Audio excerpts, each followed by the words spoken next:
A national survey of small business owners suggests little optimism that the economy is still growing. Nationwide, small businesses are adding few jobs and owners are putting expansion plans on hold.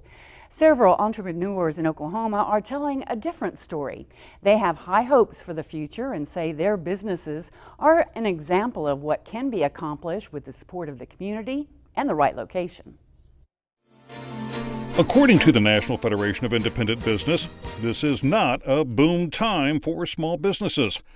The Federation's Small Business Optimism Index remained flat in August as the number of small businesses cutting jobs outpaced those who were adding employees, and fewer small businesses reported job openings.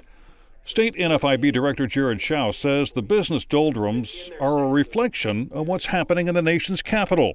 August in Washington meant Congress was in recess, as they traditionally are. Nothing got done, nothing happened, and therefore there was nothing really to make small business owners, whether in Oklahoma or nationally, feel better about the direction of our economy.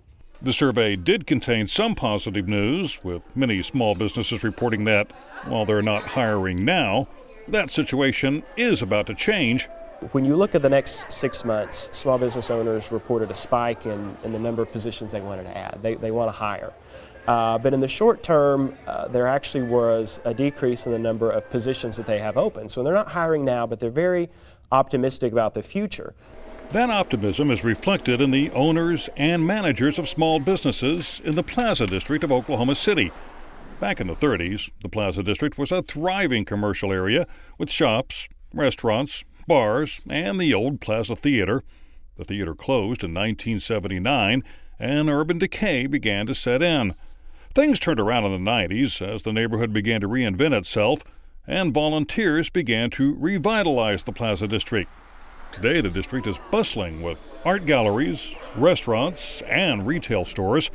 Alyssa Weathers is the manager of DNA Galleries, which features the work of local artists. Everything in the shop is produced locally, even the sign on the restroom door.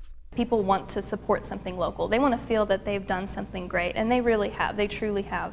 All these artists can live basically off of the income that they earn having their products in this gallery. Weathers believes DNA Gallery's location in the Plaza District is much of the reason for its success. She credits events like live art shows held on the second Friday of each month for bringing shoppers to the area. For instance, Second Fridays have been phenomenal. It gives families a chance to come out and see what's going on in the Plaza District, and all the businesses participate in some fun manner. And right now, that's our biggest night of the month. We're going into the Plaza Festival next week, and that's going to be another huge event. Weathers says they currently have 6 part-time employees, and while there are no plans to hire additional help right now, the owners have not ruled out expansion. I think that with moving into this location has been one great step.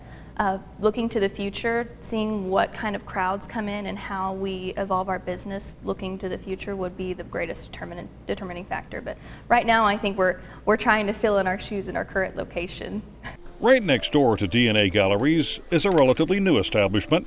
The Pie Junkie opened its doors 4 months ago, but owners Darcy Shine and Leslie Cole Mossman have been baking together for about 4 years, supplying pies to area restaurants.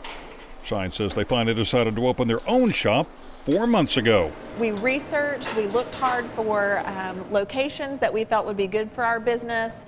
We did lots of spreadsheets and lots of research to make sure that the jump to retail was right for us. She admits the decision to launch their own business was nerve-wracking. Neither one of them has a business background. We are fortunate that our husbands are both very skilled and knowledgeable in their areas of business, but we both came from communications backgrounds and in journalism and public relations, and just kind of fell into this because of a love for cooking.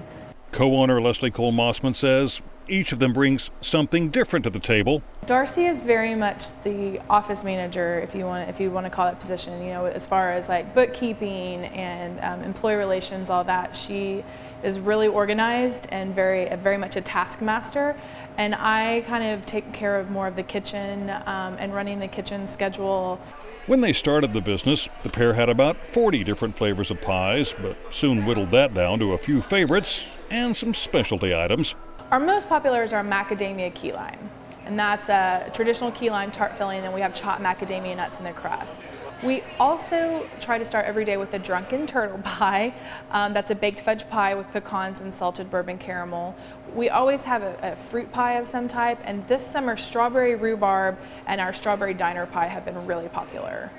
Both women credit the success they've experienced to their location in the Plaza District. It felt like a neighborhood, it felt like home, and we recognized quickly when we moved in that the business owners around us, it really is a neighborhood. People take care of each other down here. Everything so far has exceeded our expectations. Really, people have just been great, and I think it was just the right time in Oklahoma City for us to really open this shop and take a leap. The shop employs 6 part-time workers, and the owners are optimistic about the future. And while they'd like to expand, they say they'll wait a bit to see whether Oklahomans will continue coming in for a slice of pie.